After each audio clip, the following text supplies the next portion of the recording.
everyone welcome Anthony Padrnos, who is the Executive Director of Technology from IST 279 Osseo area school. So welcome. Come on down. Well, thank you everyone for taking some time to hear me while you're eating your lunch. And I'm here today to kind of share our journey in Osseo around personalized learning and what that means for us. And I think, from a lot of the conversations I've engaged with this morning and listening to St. Paul, we're all on a very similar path around where we're going and what we're trying to accomplish in education. So just a quick background and history about me, and I want to kind of share my personal journey, which kind of leads into the thinking of the evolution that we talked about today around, we all start somewhere and we're looking at where we're getting to this personalization and true innovation around instructional practice.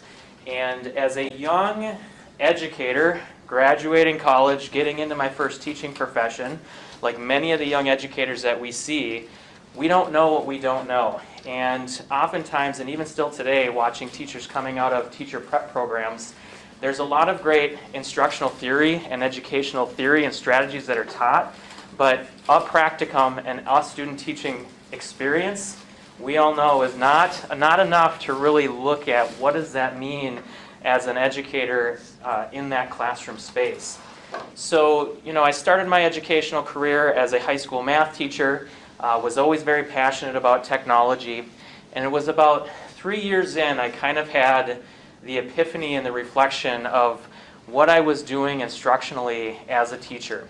I was engaging students enjoyed my classes, I was dynamic, but there was a disconnect from the reality of the content I was teaching to when they would go take that MCA test, or they would come back 2 or 3 years and have to re-demonstrate the knowledge of what I was giving them in the classroom. There wasn't that deep internalization of the theories and the thinking and the content I wanted to convey for my students to take with them beyond high school and post-secondary or career and where they wanted to go. And I really started to recognize, as we've talked here today, that I was engaged in part of the process of the product of the industrialized system. It's the school of operation that we still are struggling with. We've talked about the bounds we're trying to push on that, but if we really think about the system we're operating in today, it was a system of mass production of education. It was a privatized system of business that we're still trying to push against right now, that's been ingrained in how we are operating today. It was also a system that, as St. Paul mentioned, was designed for the success of some and not others. And the purpose of what we need to do today is dynamically different from what we needed to do 100 years ago, 150 years ago, 200 years ago within education.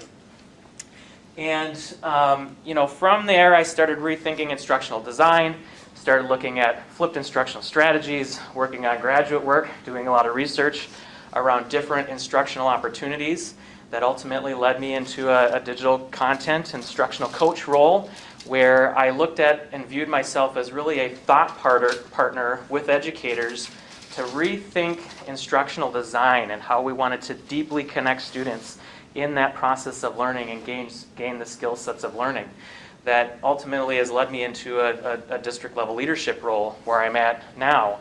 And really my thought process from teacher to leader has been about creating capacities for innovation within education for us to rethink and redesign what our approaches are. And in a leadership role, it creates a whole new level of complexity of I'm not the practitioner in the classroom creating it. For me, it's about how do I create the spaces, the partnership, and the environments for innovation, creativity, and redesign to occur and help foster and facilitate that. Since I've been in the classroom and moving into leadership, this is one of the guiding quotes that has really stuck with me for a long time. An author, Stephen Johnson, he's an economist, writes a lot on technology and innovation and industry. But really thinking about divergent thinking and how we get into a space of disrupting systems and innovation is, a dense network incapable of forming new patterns is, by definition, incapable of change, incapable of probing at the edges of the adjacent possible. Many of us have dug into our student data. We know our state data. We see same patterns over and over and over. And oftentimes we're implementing things that are still developing and generating the same results over and over and over. And we're stuck in this space, again, the industrial era of education design, that's continuing to give us the same results. So how do we push and get out of that modality? This is an image of my kids as we were camping this summer and on a hiking trail. And as I was reflecting about what to share and speak about today on our journey of Osseo area schools, it got me thinking about the path. And oftentimes we see imagery around the path of education, the journey that we're on. But this image for me in particular reflects that we have a system of education that's on a pretty well-worn, well-mowed path. But it's not like a freeway system where we have the walls up. There's grass, there's ponds, there's ways to deviate off the path. Sometimes we go into an easy path on the side, tall grass, and we walk parallel to it. Sometimes we have to climb over rocks. We gotta sludge through potential swamps or whatever. But there's opportunities to deviate off this path, which really gets me thinking about the journey that Osseo has been a part of for about as long as St. Paul has, and they were describing.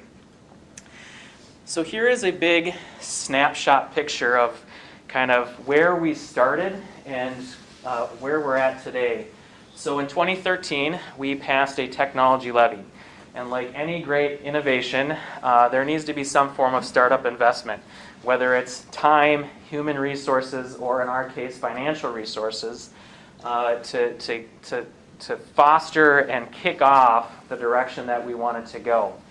And from 2016 to 2017, we were kind of on this pattern around implementing technology, talking about personalized learning.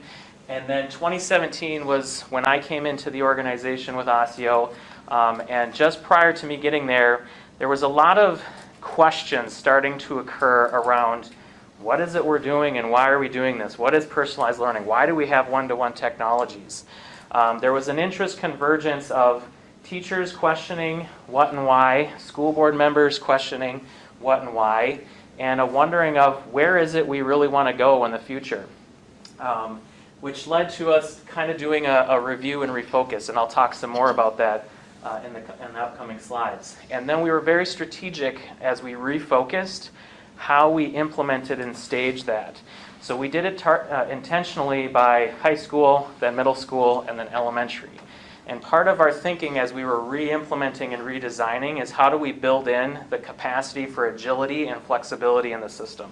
So we're in this kind of 3-year, 4-year cycle within all of these grade bands that at any point in time when we come up in the cycle, we can shift directions.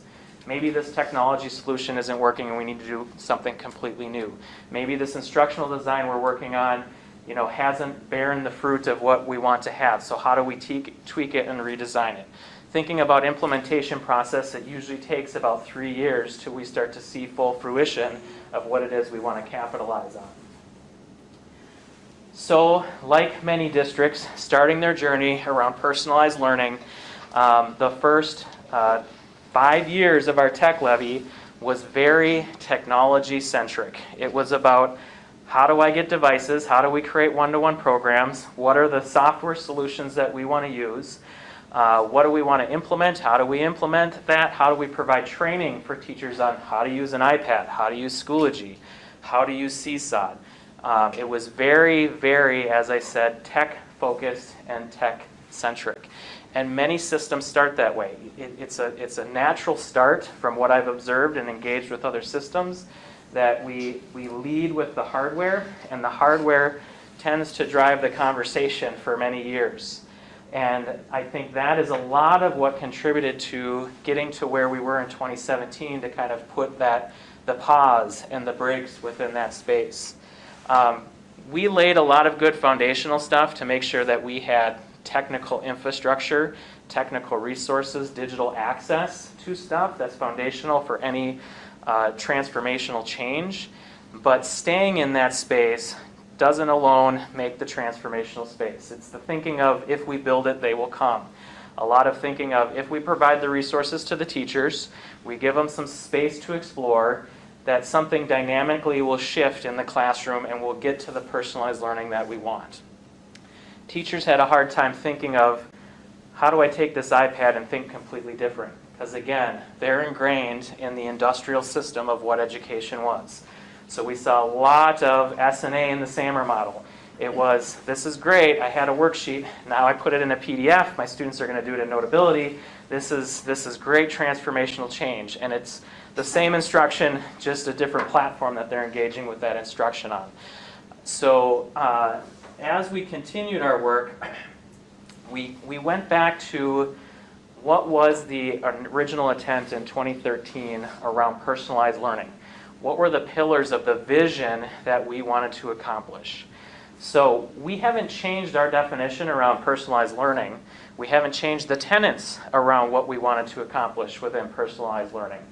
We changed the approach of how we were going to get there, which is what happened as we did our reframe and review. Personalized learning for us is really defined around these three tenets: path, pace, and place. So thinking about path, how do students have an ability to have a voice and choice in the way that they're learning and engaging with the learning and choosing pathways for their learning that's going to be successful? Pace, how do I present learning where the student is at and be able to move the learning with the student as they progress? Sometimes that's slower, sometimes that's more rapid. We continue to struggle and work through the pace piece. There's structural bounds, as many of us have had conversations on today. But it is a core tenet of how do we start to rethink and redesign and create opportunities for our scholars.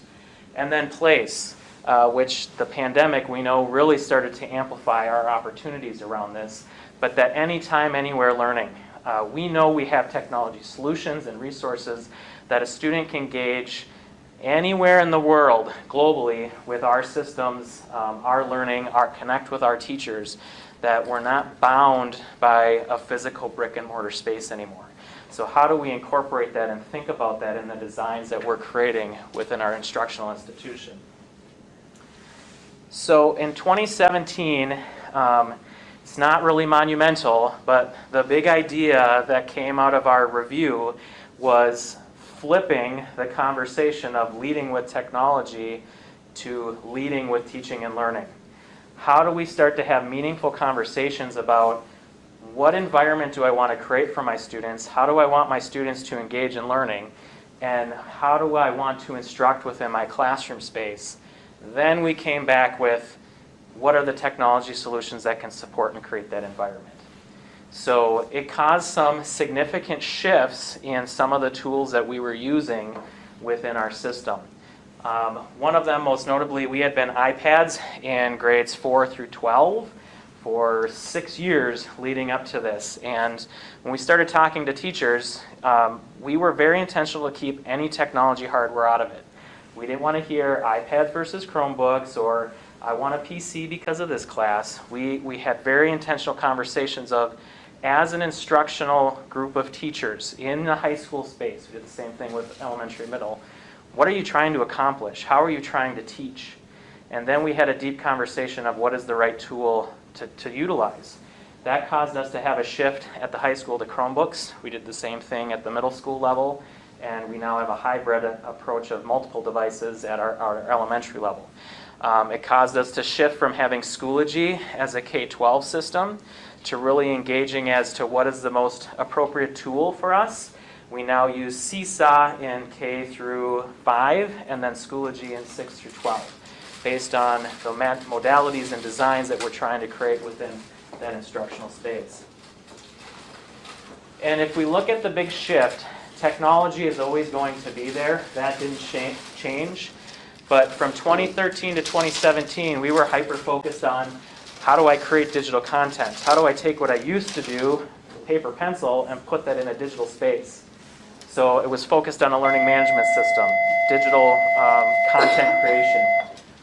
And then again, the conversation of the iPad and the latest and greatest app that is going to change and revolutionize my classroom when I'm still doing the exact same thing. To a thinking of student learning, instructional design, and digital learning tools. We also had a shift in how we were approaching and engaging staff.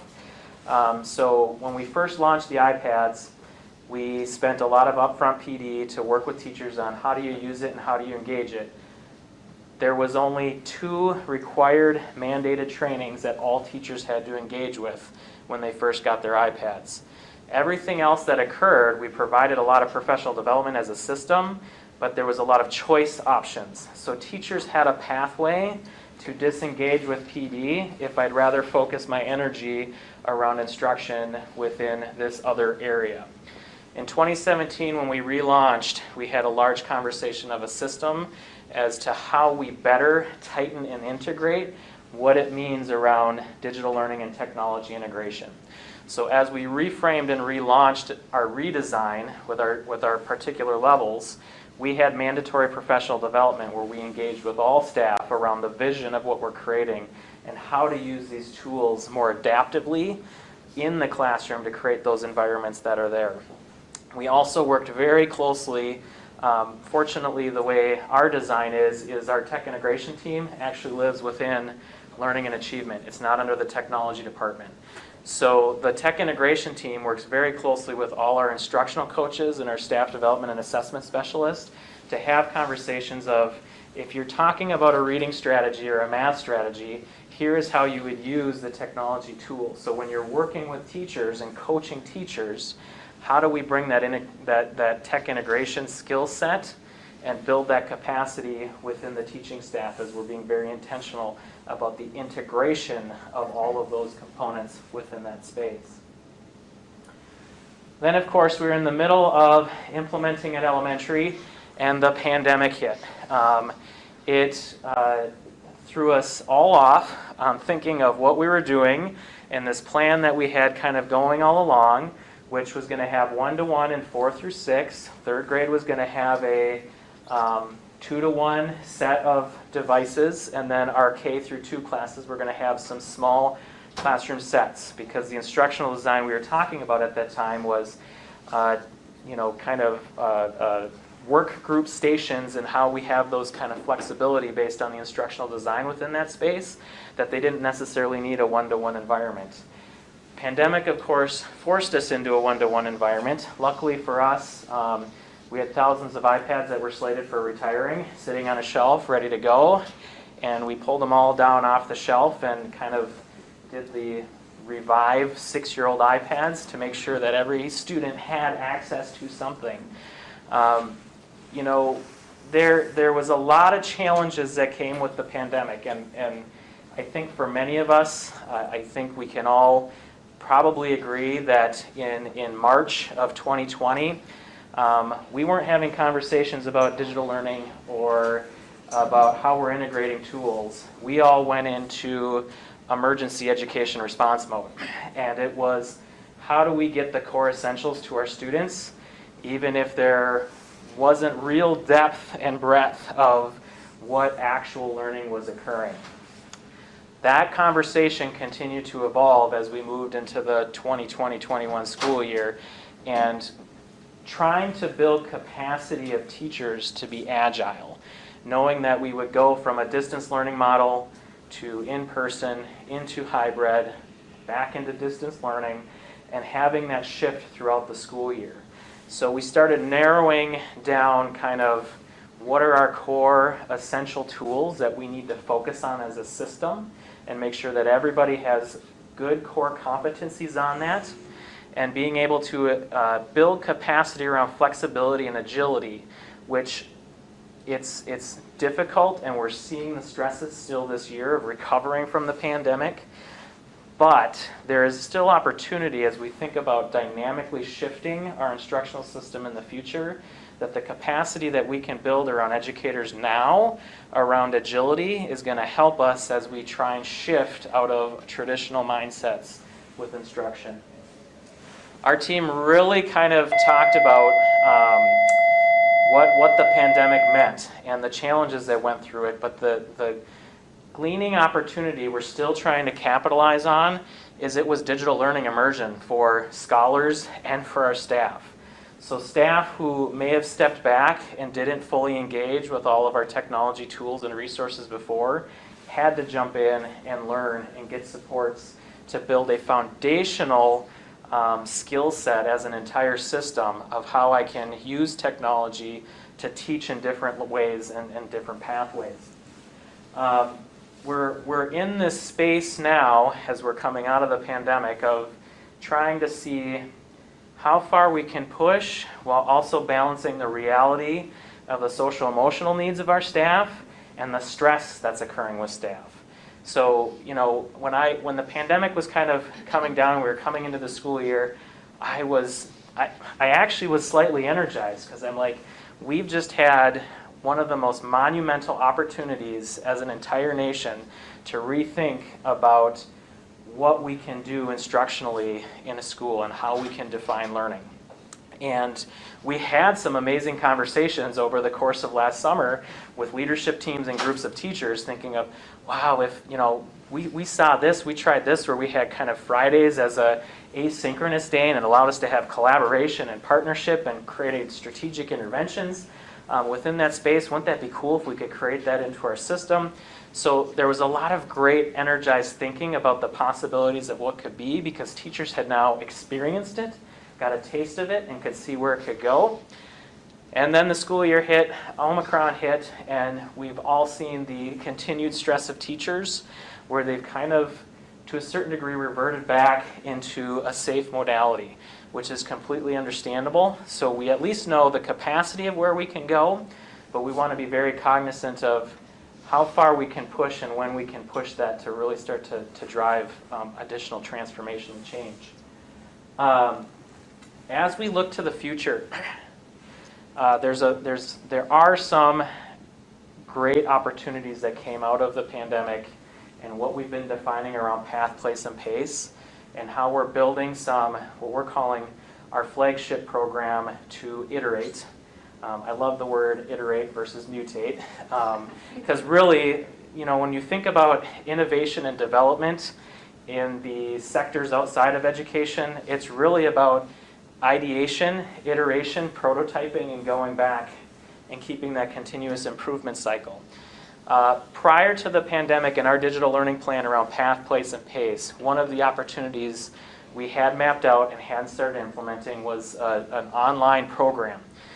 We wanted to do two parts to that online program. One, a supplemental component, so that students in brick and mortar schools could start to take courses and flex what their schedule could possibly look like within that brick and mortar space, as well as for students who full-time online learning is a good modality for them and they're going to excel and work through that.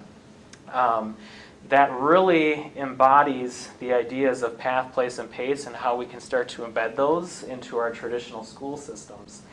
The pandemic hit, and as we came out, we recognized that now students had a full-time online experience. We had students that were successful at it, and we know we still have some families that are concerned about what's going to happen. So how are we going to create a structure that's going to support them, support where we're going? And so we implemented our first formal K through 5 or K through 12 online school that we've got roughly 1,000 students enrolled in it this year. We had the opportunity to start to ideate and iterate around this during the pandemic. So as a system, we decided to centralize our distance learning program, called it the Distance Learning Academy, as some other school districts did. We were trying to build it with the plane in the sky in August, and I was spearheading that work, and little did I know that, you know, what I thought was going to be 1,500, 2,000 students, within 2 weeks was 5,000 students. We had 25% of our school population in a single school for the whole school year. So we had to work very creatively to put an administrative team together that would support that, try and hire and rearrange staff across our system to put into that school. A staffing nightmare for a period of 3 weeks of, you know, starting a new school within that space. as stressful and as challenging as that was up front to navigate that, the opportunities that came out of that and led to what we have as a first iteration of our online program this year were amazing. We got to have teachers in a space and saw what was working for them and what wasn't working from them. From a leadership team who we've continued on, who is running our full-time online school now, they got to see what supports look like. How do I run and support and create a functional online system? Because it's different than the traditional brick and mortar. And working to educate the rest of our system that this leadership team has a lot of work, even though they don't have the behavior management and the passing duty and after school commitments. They have just as much work and commitment in this space, but it's different. And so we're in this place now where we've got our online school up and going. We've got plans for building that out to provide the supplemental online courses in the starting the 23-24 school year. We're doing a lot of the mapping processes right now. And the next year is really going to be starting to build culture starting with our high school leaders around re-envisioning what your schools could look like. If you have access to supplemental learning, what could your school schedule look like, and how could you rethink how students engage within that high school space? It actually parallels very well with another project our system is working on right now called Build a Better Future, which we're in a two-part phase. Phase one is really securing some of the financial resources. We have a tech levy and an operating levy coming up to support how we're going to rethink design around instruction within school spaces, followed by, in a year from November, a bonding referendum to start to rebuild and remodel schools, to think about 21st century learning spaces. How do we create flexible learning environments? Which has facilitated a lot of conversations with our leaders of what does school design and school structures look like?